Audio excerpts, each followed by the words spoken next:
Olá, tudo bem? Seja bem-vindo ao canal Meu Momento com Deus. Nessa ocasião nós teremos a nossa continuação do nosso estudo guiado. Hoje nós vamos para o tema de quarta-feira, você já deve ter visto aí no título, aí embaixo. E com certeza o Papai do Céu reservou muitas bênçãos para cada um de nós. Para que a gente tenha acesso a todas essas bênçãos, é preciso que a gente vá até o fim do estudo, para que a gente possa ter a real dimensão e se impressionar com aquilo que Papai do Céu reservou para nós. Você sabe que antes da gente iniciar o estudo, a gente busca ao Senhor por meio da oração. Se você ainda não sabe, nós estamos já na segunda semana desse estudo, onde estamos abordando durante todo esse trimestre o contexto e o assunto geral do Evangelho de Marcos. Nós tivemos já a primeira semana, onde nós vimos ali uma pequena introdução do que se tratava do que se trata o livro de Marcos, né, o Evangelho de Marcos. E hoje, nessa segunda semana, nós já estamos conhecendo o contexto desse livro, vendo ali as histórias e as ações de Jesus nos primeiros capítulos. E com certeza a gente vai ter cada dia mais uma surpresa, uma revelação a mais que Papai do Céu vai trazer para cada um de nós. Pois muito bem, sem muitas delongas, eu quero convidar você a fechar seus olhos para nós orarmos e logo em seguida meditarmos na sua palavra. Vamos orar então? Senhor Deus, estás nos céus, muito obrigado, Senhor, porque o Senhor é bom demais, porque o Senhor é maravilhoso, porque a tua misericórdia ela não tem limites, Pai. O simples fato de podermos estarmos aqui buscando a tua face, buscando o teu reino, buscando se relacionar contigo por meio do estudo, já mostra muito a respeito de ti.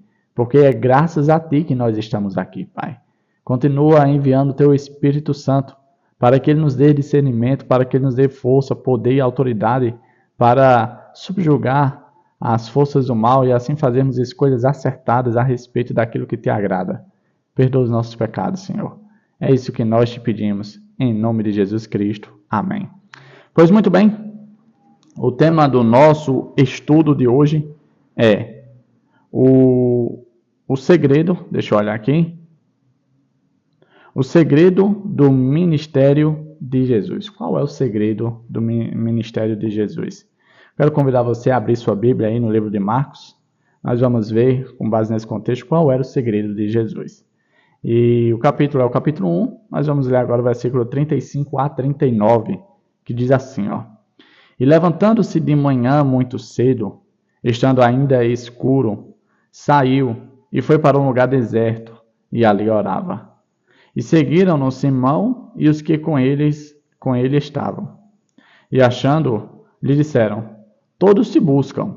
E ele lhes disse, vamos às aldeias vizinhas, para que eu ali também pregue, porque para isso vim. E pregava nas sinagogas deles, por toda a Galileia, e expulsava os demônios. Veja que, por onde Jesus passava, tinha sempre gente o buscando. E como a Bíblia fala, a seara é muito grande. Jesus ele não podia ficar recluso num lugar só, abençoando somente aquelas pessoas. Jesus ele veio para abençoar todo o mundo. E o segredo para que Jesus pudesse realizar e ser efetivo e eficaz nesse seu ministério era porque Jesus tinha uma vida de oração. Eu separei aqui alguns pontos para nós refletirmos e fazermos também algumas aplicações. E o primeiro ponto fala assim, ó. Jesus se levantou antes do nascer do sol e foi a um local tranquilo para orar. Veja que esse ponto a qual eu destaquei traz a ideia de algo muito importante que talvez eu e você estejamos deixando de lado em nossos momentos de oração. Veja que Jesus ele se levantou cedo. Enquanto as pessoas ainda estavam dormindo, pois o contexto bíblico diz que ainda estava escuro quando ele se levantou, ele buscou um local tranquilo. Por que, Davi, ele buscou um local tranquilo? Eu creio que era porque ele não queria ser interrompido. Ele não queria que nada tirasse a sua atenção. Ele não queria ser distraído com coisas que pudessem chamar a sua atenção. Ele queria estar ali intimamente ligado ao Senhor em oração. Será que nós temos também seguidos esses critérios no momento de oração? Ou será que de maneira despretensiosa, de maneira despreocupada, a gente tem orado da forma que dá? Será que a gente tem conseguido manter a concentração devida nos momentos de oração? Jesus, ele tinha uma vida de oração e a gente percebe que ele orava da maneira certa. Talvez eu e você estejamos orando da maneira errada. Davi, qual a maneira certa? É a maneira que você consegue se conectar bem firme com o trono de Deus. Um outro ponto que eu destaquei fala assim, ó. Os evangelhos descrevem Jesus como um homem de oração. Esse foi um dos principais segredos do poder do seu ministério. Nós queremos desenvolver um ministério, nós queremos nos envolver na pregação do evangelho, nós queremos ser bons cristãos, nós queremos dar bom testemunho, mas como anda a nossa vida de oração? Eu confesso a você que eu oro muito menos do que eu gostaria e do que eu deveria. E isso deve ser algo a trazer a nossa reflexão. Será que nós temos uma vida de oração de qualidade? Ou nossas orações têm sido orações superficiais, beirando a ser orações repetitivas? Isso é um ponto bastante importante a se refletir, gente. Porque Jesus, e não somente Jesus, mas Moisés e tantos outros personagens da Bíblia, só conseguiram um êxito nas suas missões porque eles não apenas agiam, mas também buscavam a Deus, buscavam o poder dos céus por meio de oração. Quer você, quer eu, fazer algo significativo em prol da causa de Deus? Quer eu, quer você se transformar em uma pessoa que traga alegria ao coração de Deus?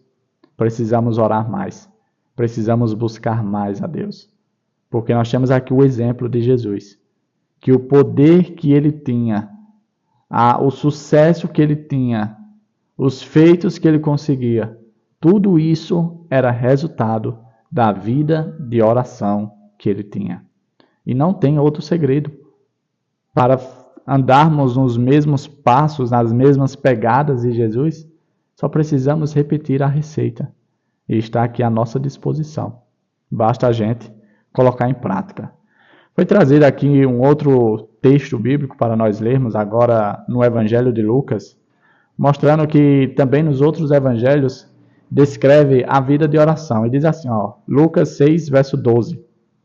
E aconteceu que, naqueles dias, subiu ao monte a orar, e passou a noite em oração a Deus. A noite em oração. Interessante isso, porque muito facilmente eu trago na memória os momentos de oração que já tive, e com certeza foram alguns minutos, poucos minutos. E principalmente se for em um momento noturno, o sono logo bate. Será que a nossa resistência diante de Deus e na presença de Deus, será que não está tão fraca?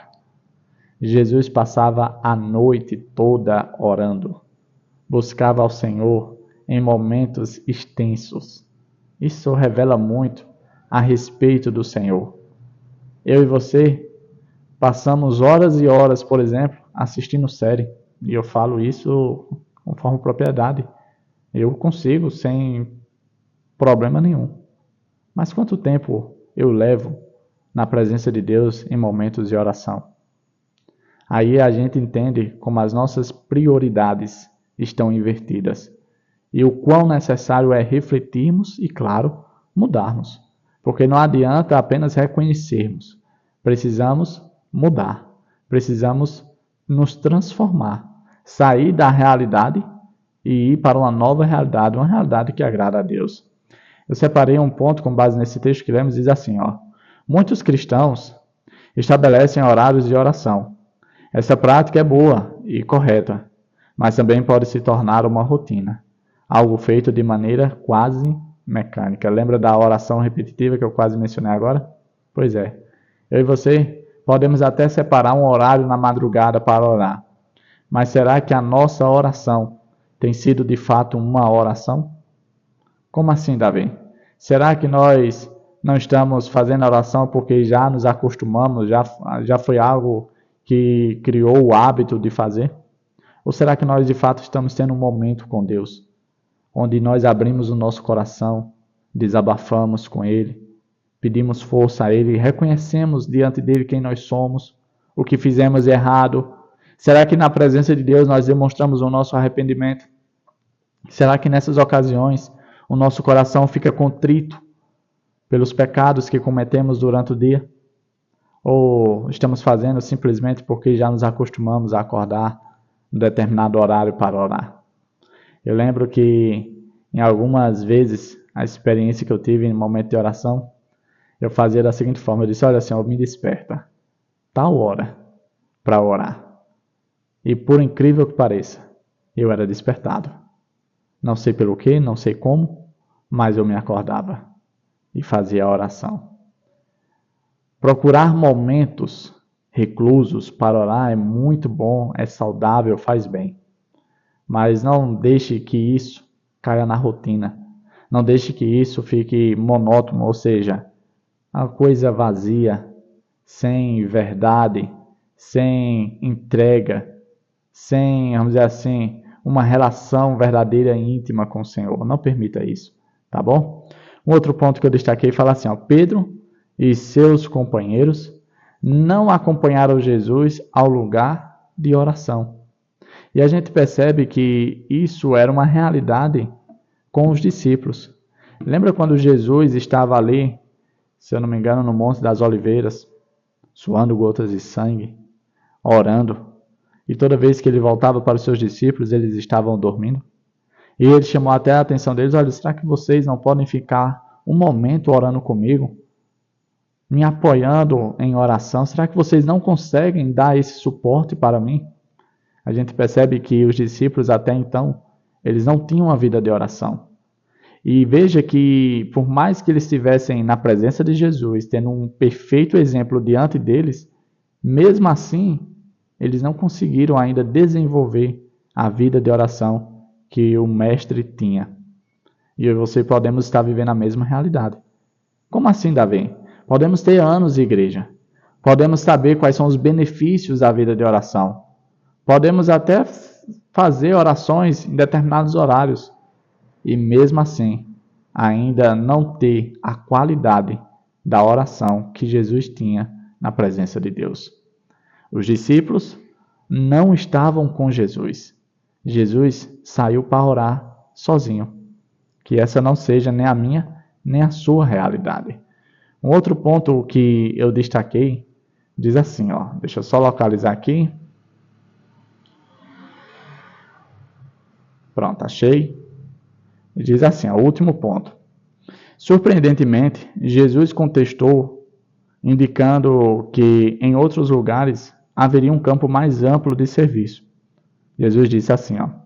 Jesus, porém, lhes disse, vamos a outros lugares, aos povoados vizinhos, a fim de que eu pregue também a lei, pois foi para isso que eu vim. Os discípulos encontraram Jesus em oração e disseram, olha, mestre, o senhor precisa voltar, porque chegou mais uma leva de gente, eles estão te procurando, eles estão querendo conhecer o Senhor, eles querem ser curados, eles querem ouvir os teus ensinos. Tem como o Senhor voltar com a gente? E aí Jesus diz, não, infelizmente não será possível.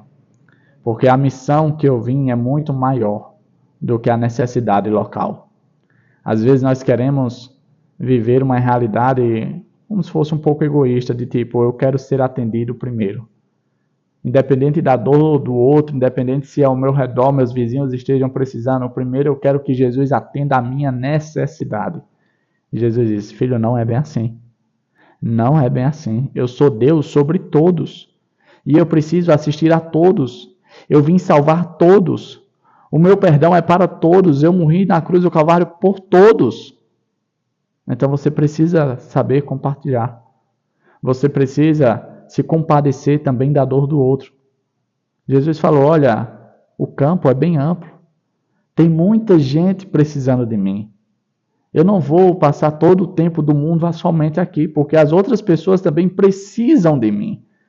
E eu vou dar assistência a elas, eu vou dar suporte para elas. Nós vamos às outras cidades. Nós vamos pregar o Evangelho. Nós vamos fazer curas. E nós vamos atender todas as pessoas. Se surgir a oportunidade de você ser atendido novamente, será. Mas se não, todo mundo vai ser assistido de alguma forma. E isso é bastante importante, porque nos ensina que eu e você precisamos também nos compadecer com a dor do outro. Ah, Davi, mas a minha dor está doendo e está doendo muito, certo? Mas existem outras pessoas também que estão sentindo dor. Que tal você deixar a sua dor de lado um momentinho e passar a dar atenção às dores das outras pessoas? É aí que entra o negar-se a si mesmo.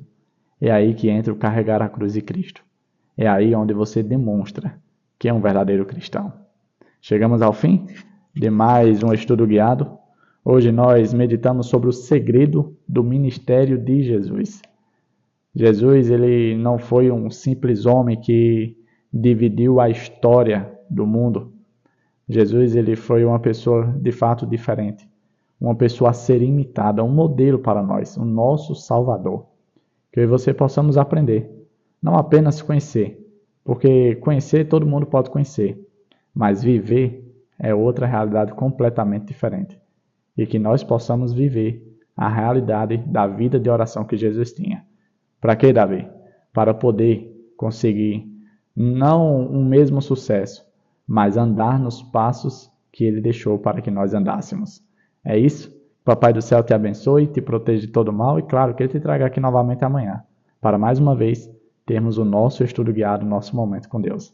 Até a próxima e tchau, tchau.